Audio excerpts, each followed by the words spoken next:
The Los Angeles Chargers held the Packers offense to 11 points on Sunday. The Packers were favorites in this game. They got their star wide receiver back in Davante Adams for the first time since week 4, and their offense scored a combined 73 points in the previous 2 games, so they were on fire.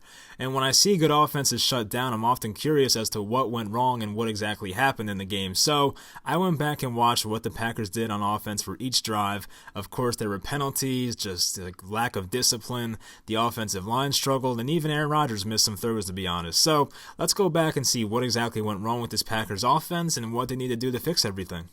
So as expected, the first drive did not go so well, and it was an example of some bad offense and even some bad play calling. The first play right here was a designed swing pass to Aaron Jones, the running back. The 2 wide receivers on the outside were supposed to block their men, but Davante Adams missed his block, and that blew up the play. It was a 2nd and 11 after that. So okay, you lose 1 yard, not the end of the world. The next play, the right tackle for the Packers, Brian Bulaga, had a false start. That makes it a 2nd and 16. So the Packers, they pick up 8 yards on the next play. It causes a 3rd and 8. On that 3rd and 8, the entire line broke down. About 3 offensive linemen for the Packers looked terrible on this play, and 3 Chargers were in the backfield right away for a sack. So that's how drive number 1 ended. Drive number 2 was pretty similar. It was a 2nd and 5, so things were looking better, but then what do you know? A false start by this time the left tackle, David Bakhtiari, so that makes a 2nd and 5, a 2nd and 10. On 3rd and 10, it was the right guard, Billy Turner, who they picked up in the offseason from Denver, I believe, who gave up a sack to Melvin Ingram, who had a great game in this one. Drive number 3 looked like a first down by the running back Jamal Williams, but wait, an illegal block in the back by wide receiver Allen Lazard turned a first down into a 2nd and 10. So what do you know? They should have had a first down, and just a bad penalty makes it a 2nd and 10 now. The next play was a delay of game by the offense, so they lose yards once again. They did pick up a first down on an unnecessary roughness call on a 3rd down and long, so the Chargers bailed them out, but they ended up punting on the same drive anyway, so nothing was accomplished.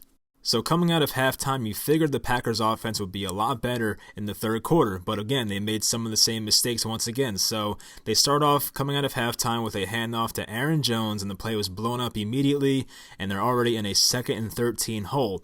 The next play was a 5-yard scramble, and then a missed deep ball to Jake Kumerow. So once again, another 3 and out for the Packers, this time to start the 3rd quarter. Drive number 2 of the second half was ruined by the offensive line when Rodgers was sacked on a 2nd and 10.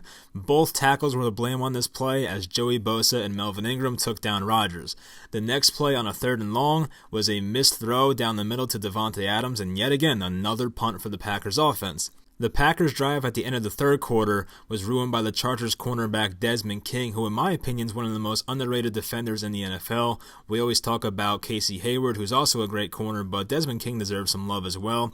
First, he blew up a Davante Adams bubble screen, and then on 3rd and long, the Chargers were playing some prevent defense, and they had a check down to Jake Kumerow, but the pass was knocked away by Desmond King once again. The Packers did get on the scoreboard. They put up 3 points, making it a 19-3 deficit after that. The Packers offense finally found the end zone in the middle of the 4th quarter, but they were down 26-3 before that anyway, so there wasn't really a legitimate chance of them coming back and winning that game.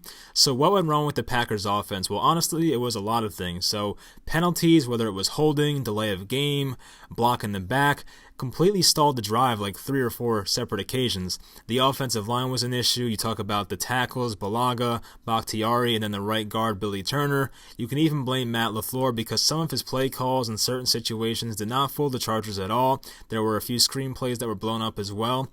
So that's basically what went wrong with this offense. It's nothing major. These are fixable issues because a lot of it is discipline and penalties and stuff like that. Some play calling issues. It's not really a talent issue right now.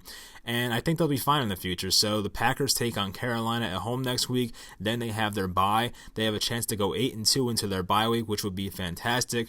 They are set up for a playoff spot and a chance to win their division. So we'll see what the Packers do next week on offense.